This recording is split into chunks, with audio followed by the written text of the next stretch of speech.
Warahmatullahi wabarakatuh. Nama saya Andini Anggreni. Kali ini saya akan mempresentasikan review saya guna memenuhi ujian akhir semester dalam mata kuliah anime dan manga dalam industri kreatif Jepang yang berjudul Gambaran Pasca Gempa dalam anime Tokyo Magnitude 8.0. Yuk mari kita simak. Seperti yang kita ketahui, sebuah gempa terdahsyat menghantam Jepang pada tanggal 11 Maret 2011 pada pukul 2:46. Pada awalnya dikatakan berkekuatan 7.9 magnitude, lalu segera dikoreksi menjadi 8.8 hingga menjadi 9.0 magnitude yang dikatakan sebagai salah satu gempa terbesar di dunia dan di era modern.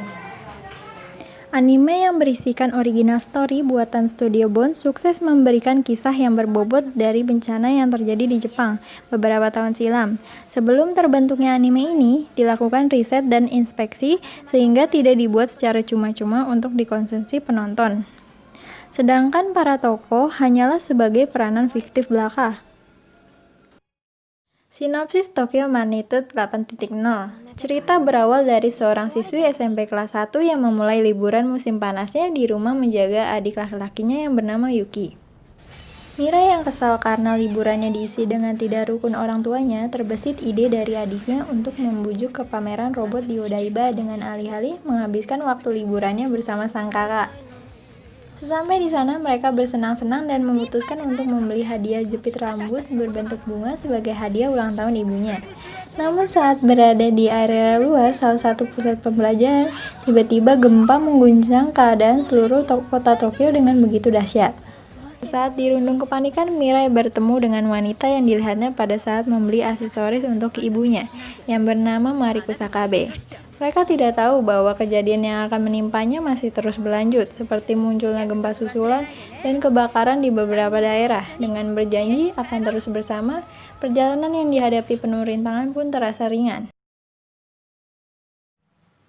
Mirai Onozawa merupakan kakak perempuan dari Yuki. Dia memiliki sikap yang cuek, ketus, cerewet, dan cenderung meremehkan sesuatu. Sikapnya yang tertutup terkadang sulit untuk menerima keberadaan orang baru, termasuk Mari. Mira yang terus berkutat dengan ponselnya pun berubah seiring perjalanan waktu.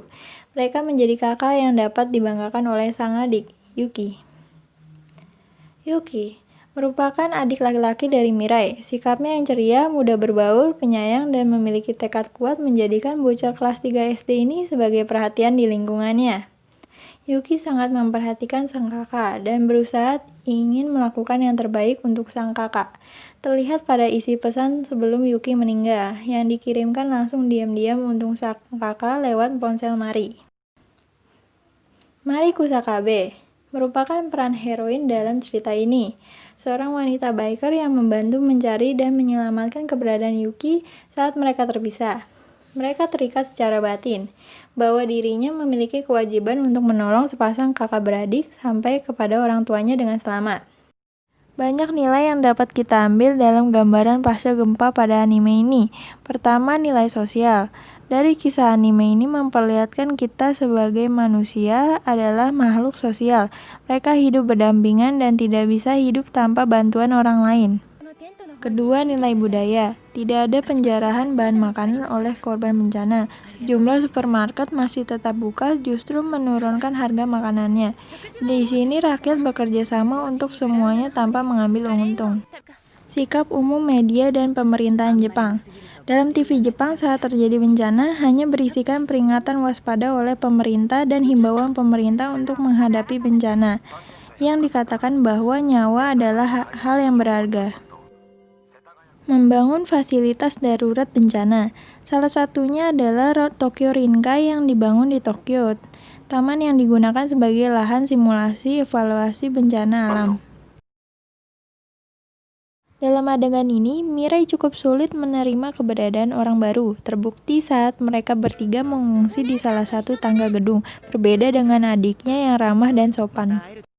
Yuki sempat kecewa dengan jawaban dari sang kakak, yang berpikiran negatif mengenai orang tuanya dan menyalahkan Yuki adalah penyebab dari semua itu. Yuki yang masih anak-anak hanya berupaya untuk berpikir positif dan menyenangkan hati sang kakak selama liburan musim panas lewat ajakannya.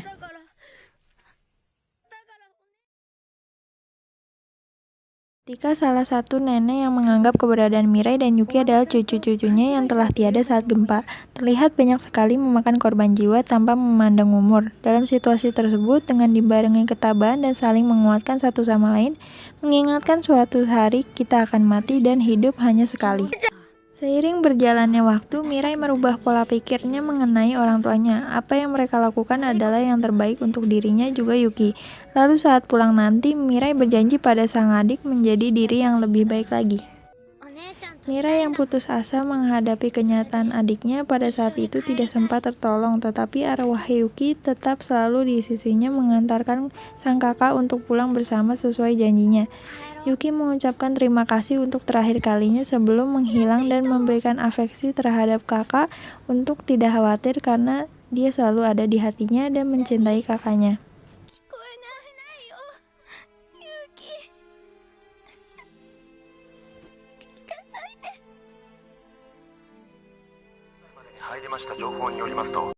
Presentasi review dari saya, kurang lebihnya mohon maaf. Wassalamualaikum warahmatullahi wabarakatuh.